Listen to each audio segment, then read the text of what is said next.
La resistencia del hormigón a tracción por compresión diametral o tracción por flexión. ¿Sí? A veces, no siempre, se hace con respecto a la resistencia a compresión. Puede llegar a ser un elemento que el diseño se base, ¿sí? Que el ingeniero estructuralista me pide un hormigón con resistencia a tracción por compresión diametral o a tracción por flexión.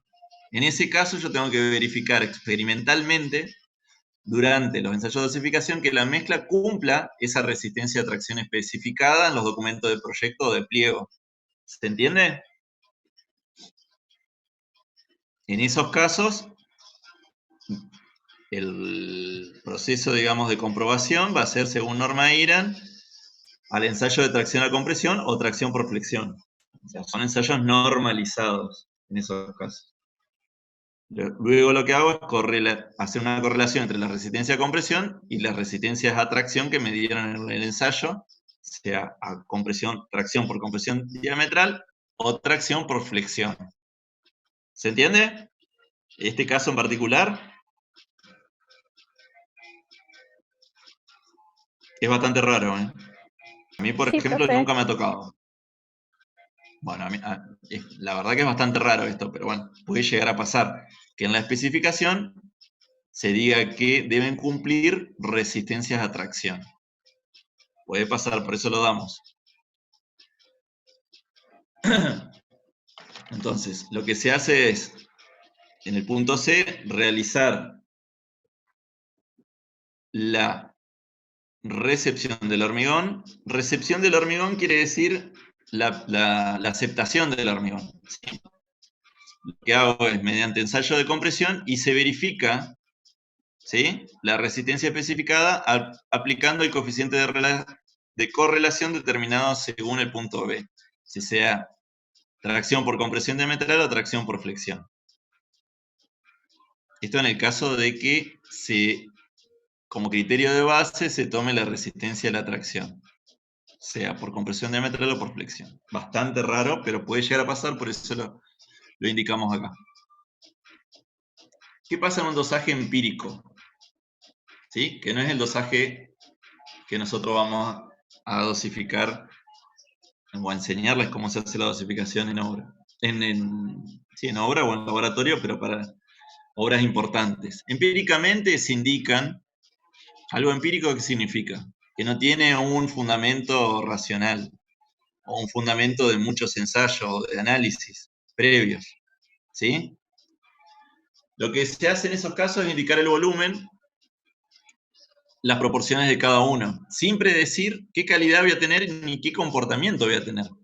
Se limita en esos casos a obras de poca importancia. Si se fijan, el CIRSOC establece que solamente se puede utilizar para hormigones de resistencia menores a 15 megapascales, con un contenido mínimo de 350 kilos por metro cúbico, sin aditivos ni condiciones agresivas, ¿sí?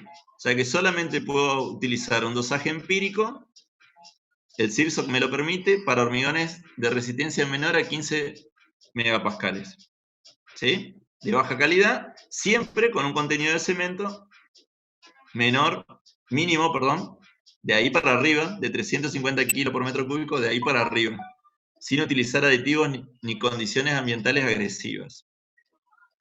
Fíjense en esto, que es lo más importante. Como yo no sé, no lo hago por peso, sino que lo hago por volumen, la resistencia puede variar hasta un 40%. ¿Se entiende? Es mucha la variabilidad que yo puedo llegar a tener en resistencia. Para proporcionar, entonces, para determinar en qué proporciones los componentes intervienen en el hormigón a ciertas condiciones, existen muchos métodos. Sobre todo consideran las propiedades de resistencia a compresión, durabilidad, consistencia y permeabilidad en menor medida. La permeabilidad en realidad se toma en cuenta en ciertos casos de obra. Por ejemplo, estructuras impermeables, ¿sí? Lo primero que tengo que hacer como recomendación preliminar, Tener en cuenta las especificaciones del ingeniero estructural.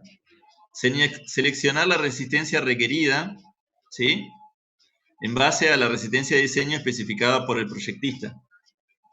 Tener en cuenta la durabilidad y las desviaciones que puedo llegar a tener. Y el coeficiente de variación de las operaciones realizadas por la empresa constructora. ¿Se entiende el punto B? Tiene que ver con las características de la obra. Y el punto A tiene que ver básicamente con las características que me llegan a mí como resistencia especificada por el ingeniero estructural, el que realizó el cálculo, el que figura en los planos. Esa resistencia que figura en los planos es la resistencia especificada. ¿Qué otra cosa tengo que tener en cuenta? La relación agua-cemento que yo voy a seleccionar en función de la resistencia que yo espero obtener y las condiciones de durabilidad. Siempre la relación agua-cemento, que como ven acá, tiene que ver en función de la resistencia y de las condiciones de durabilidad. Si son dos los factores que yo tengo que tener en cuenta, por resistencia voy a obtener una relación agua-cemento y por durabilidad voy a recibir una relación agua-cemento. De las dos siempre tengo que tener la menor.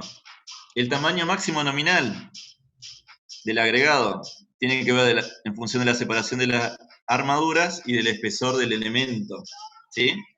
Y también del sistema de colocación. Recuerden eso, que también es importante. Son tres las características. El asentamiento que yo voy a elegir en base a la trabajabilidad, la colocación y la compactación del hormigón. La determinación del volumen de agua por unidad de volumen del hormigón.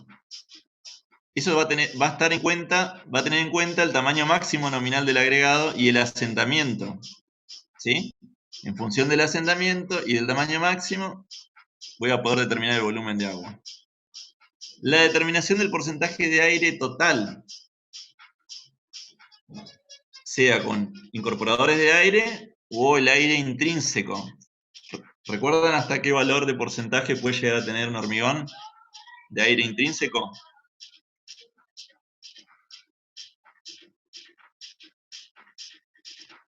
¿Cuánto?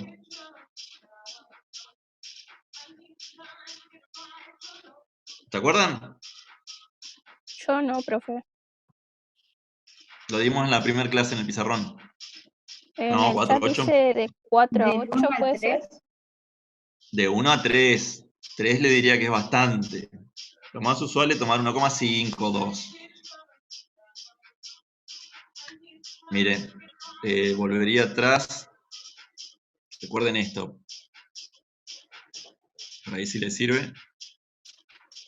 Mínimo de agua, que ahí estaría marcando más o menos 1,5 por ahí. Y acá no más de 7, 8.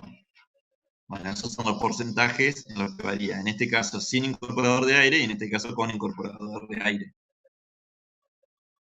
¿Vamos? Volvamos al gráfico.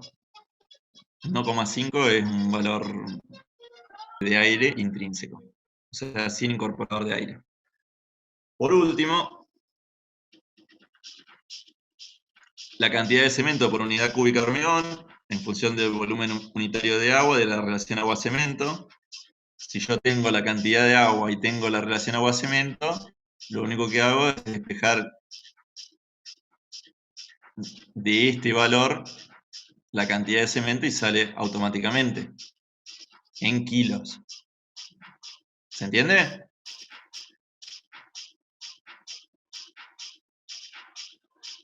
La determinación de las proporciones relativas de los agregados finos y gruesos de acuerdo al método de diseño escogido. Teniendo en cuenta que el agregado se encuentra siempre en estado seco o húmedo y que por lo tanto deben realizarse las deben realizarse las correcciones de los agregados en función del porcentaje de absorción y del contenido de humedad. Esto es muy importante, ¿eh? Siempre cuando yo estoy en obra debo hacer a diario correcciones de humedad, teniendo en cuenta la absorción de los materiales, de la arena y del agregado grueso. Eso recuérdenlo. Siempre a lo último hago la corrección por humedad día a día. Mi dosificación es en la condición saturada de superficie seca, ¿sí? O bien. Por último, ajustar los diseños de las mezclas de acuerdo con los resultados finales de resistencia a compresión que se realicen en el laboratorio. Estos son los ajustes menores al momento de hacer mi primer dosificación. Este es el ajuste por el pastón. Acá no estoy haciendo el ajuste en obra. ¿Vamos?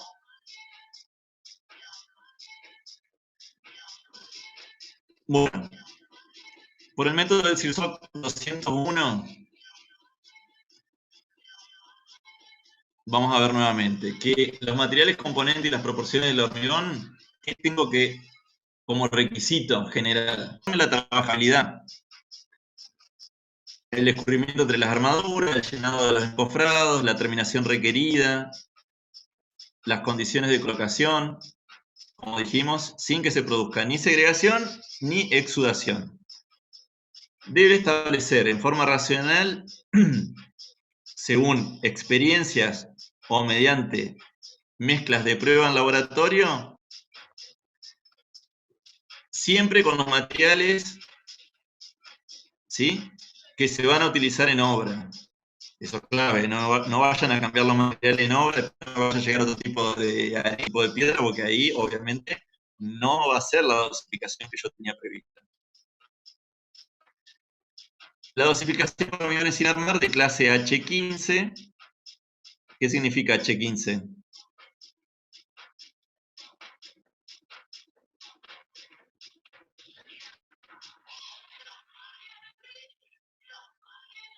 ¿Me escuchan? La resistencia en megapascales dicen acá en el chat, profe. Exactamente, eso es lo que significa. Si yo tengo hormigones H15 o inferiores, mi resistencia mínima H15 es la dosificación en forma empírica, siempre que se cumpla con los requisitos especificados en el artículo 5.2.5.3. Eso es lo que dice el diseño de hormigón según Sirsoc. O sea, esto es lo que me dice el reglamento. Yo puedo hacerlo en forma de hormigones de resistencia H15 o menores, sin armar.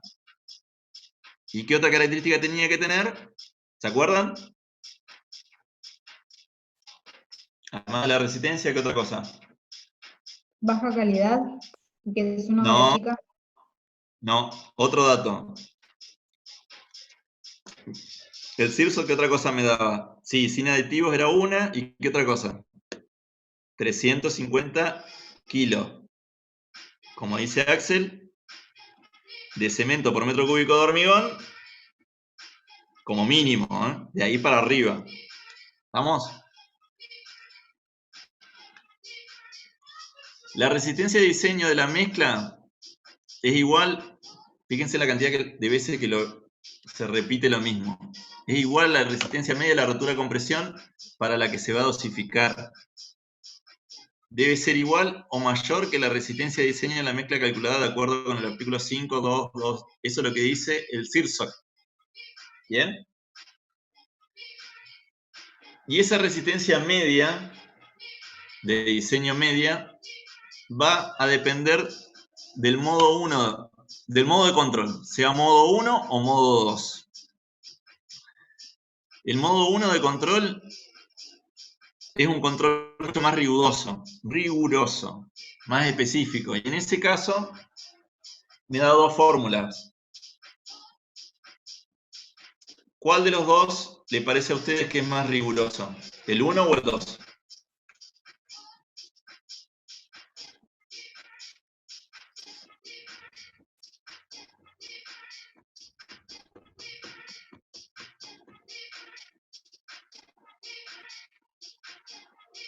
Vamos.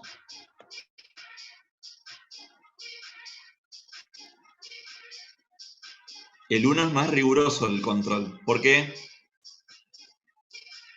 Agustín respondió el 1.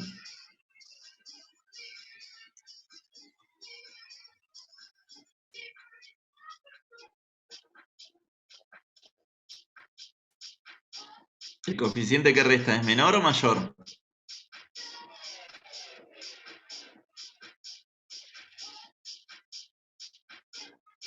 Es menor. Fíjense en acá. Si yo tengo un control más riguroso, mi resistencia, que es el modo 1, mi resistencia de diseño está más cerca de mi resistencia especificada. ¿Sí? Quiere decir, en definitiva, que yo tomo menor coeficiente de seguridad. En este caso, como yo tengo un menor control, o un control menos riguroso, yo hago que mi resistencia de diseño sea mayor, ¿sí? Sea más alejada que la resistencia especificada. Entonces estoy del lado de la seguridad, ¿sí? Porque hago un hormigón que tenga una resistencia mayor, mucho más mayor que la especificada. ¿Se entiende? Esto es muy importante, ¿eh? Seguimos.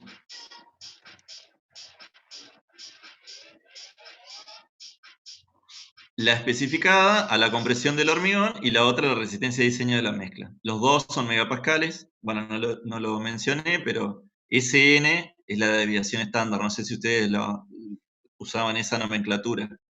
SN es el coeficiente que indica la desviación estándar. Acá está especificado.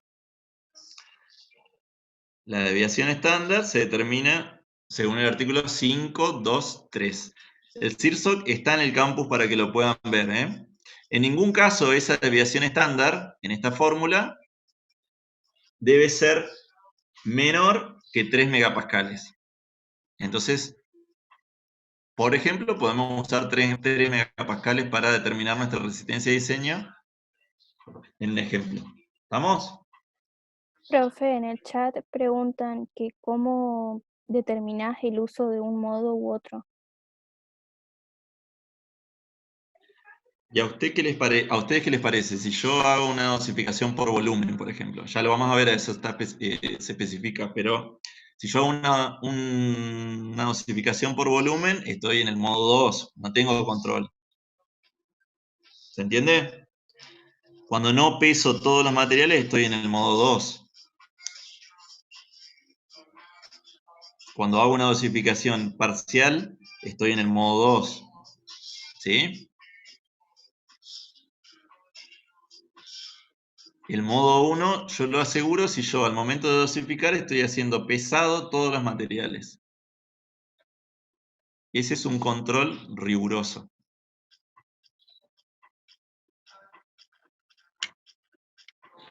¿Estamos?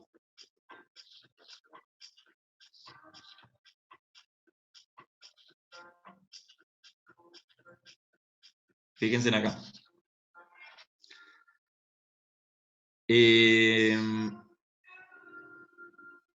¿Qué grado? ¿Qué pasa si yo no tengo registros que me permitan determinar esa desviación? Que como mínimo tenía que ser 3. El hormigón en ese caso se debe proyectar adoptando la resistencia a rotura dada por la siguiente tabla. Cuando no se conoce la desviación estándar, si la resistencia especificada es menor, por 20, se usa la resistencia especificada más 7.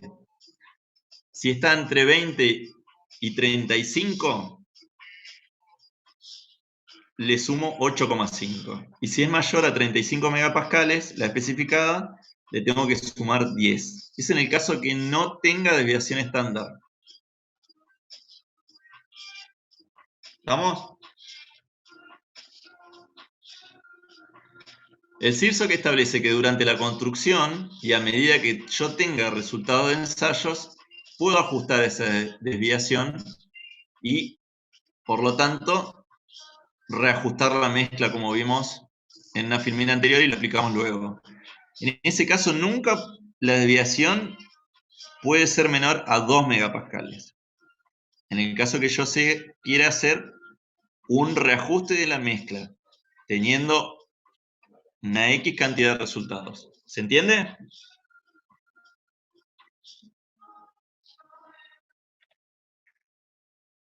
fíjense en acá.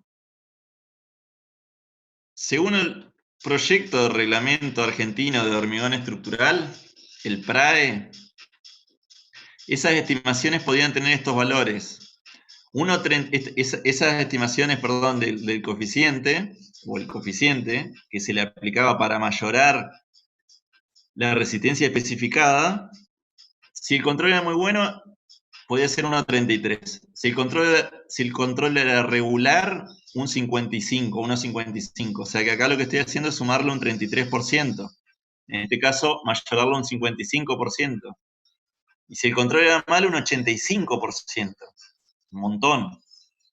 En el caso de un H25, la resistencia de diseño, si el control es muy bueno, yo tengo que diseñar para 33,25 megapascales.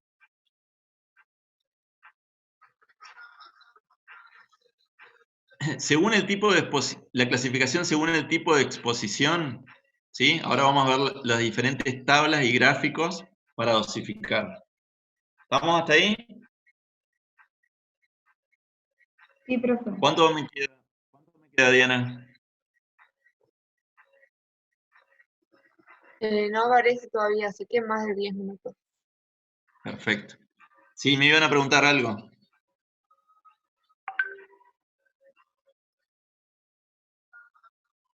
Profe, no sé si Sí. alguien más tiene algo, pero quería saber si me podías volver a explicar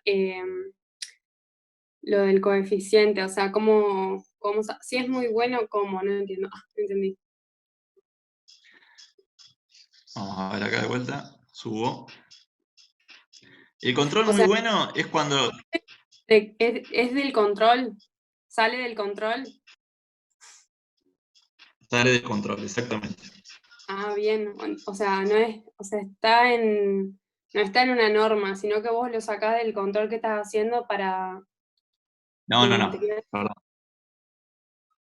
La desviación o el coeficiente lo adopto yo como tecnólogo de hormigón al momento de hacer la dosificación. Sale del grado de control que va a tener la dosificación en obra, ¿sí? Claro. Por ejemplo, está bien la pregunta. Si mi planta de hormigón o mi planta dosificadora está perfectamente calibrada, por ejemplo, si yo tengo las plantas de hormigón hoy día, debido a los controles de calidad, yo puedo tener, y debido al nuevo CIRSOC que establece las condiciones de calidad, el control de calidad, yo puedo tener plantas certificadas en modo 1 o plantas que no cumplen la certificación del modo 1. Y en ese caso, perdón, la certificación de calidad, en ese caso son las que no cumplen el modo 1, la certificación de modo 1 son modo 2. Volvemos al anterior. ¿Estamos?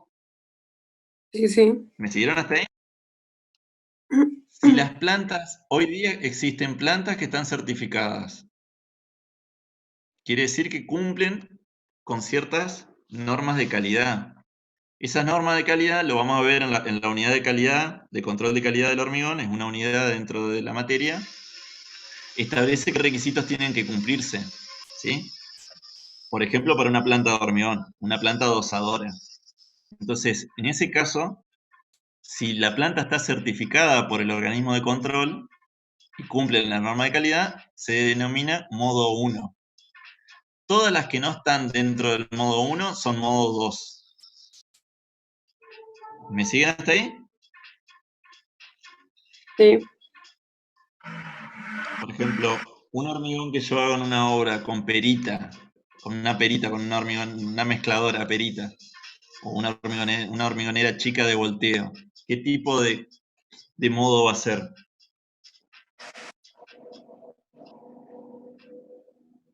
¿Uno? ¿Por qué 1? Me imagino que ya está controlada, ¿o no? No, es modo 2. Porque recuerden que el modo 1 de control me lo asegura un organismo externo de control. Ah, claro, ya entendí. Solamente puede ser modo 1, la que está aprobado el certificado de control de calidad. Todos los otros casos son modos 2 de control. Pero dentro del modo 2 y del modo 1 también, yo tengo variabilidad del coeficiente de desviación. ¿Estamos? ¿Se entendió? Sí, gracias. Esa Muchas variabilidad del coeficiente, bueno, la desviación, la variabilidad del coeficiente depende también del modo de control. Si yo lo hago por peso, voy a tomar el menor coeficiente. Si yo lo hago por volumen al llenado, voy a tomar un mayor coeficiente. Siempre dentro del modo 2. ¿Ah? Usualmente cuando uno está en obra y tiene la planta perfectamente controlada, yo me puedo arriesgar a tomar coeficientes bajos porque yo lo tengo bastante controlado. ¿Se entiende? Yo tengo buen control de la calidad de los materiales que me van a llegar. Pero nunca va a ser el mismo control de una planta que está certificada, que tiene registros y tiene un seguimiento de todos los materiales. Creo que en Paraná no hay ninguna planta que tenga modo 1, que esté certificada como modo 1. ¿Se entiende? No todas las plantas hormigoneras tienen modo 1.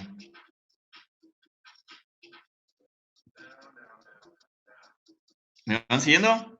Profe, Sí. ¿y esos coeficientes A de la PRAE, dónde los ubicamos en la fórmula, digamos? Ya lo vamos a ver. Listo. Estos, Sí, profe. ya lo vamos a ver.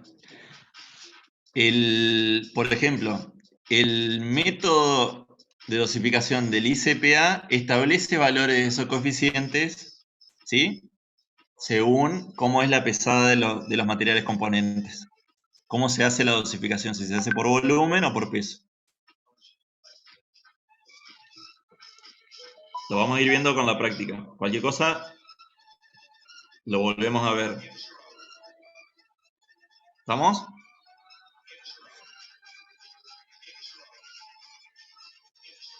El otro, decíamos que como base de dosificación lo hacíamos en función de la resistencia. Otra cuestión importante, otra propiedad a tener en cuenta, es las condiciones de exposición. Esto tiene que ver con la durabilidad, ¿sí? Y en función a eso, el CIRSOC establece las siguientes condiciones.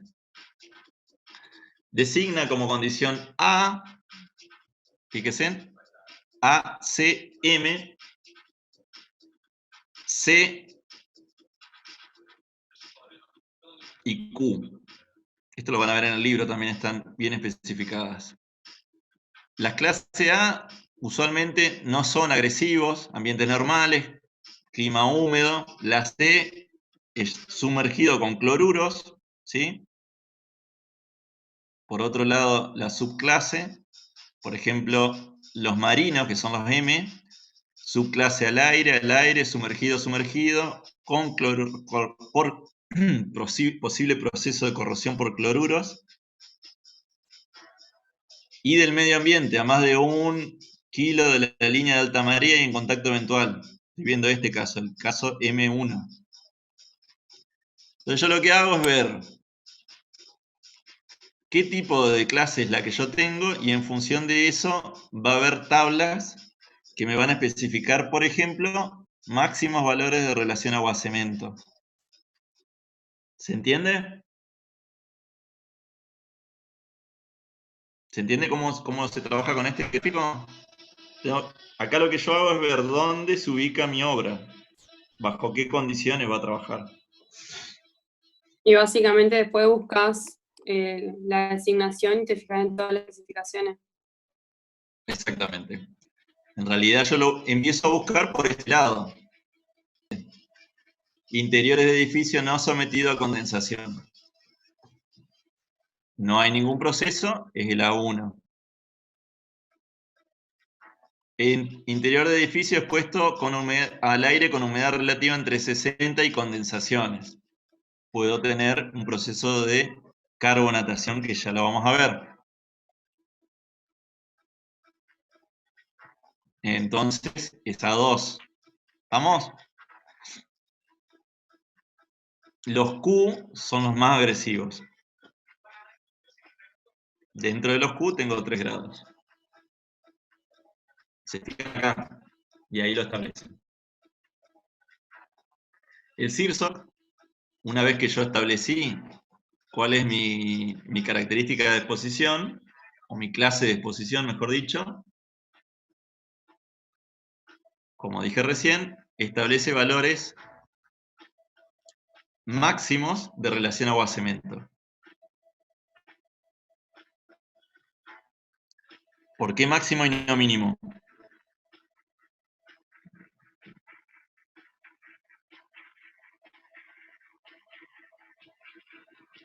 ¿Alguien me puede decir?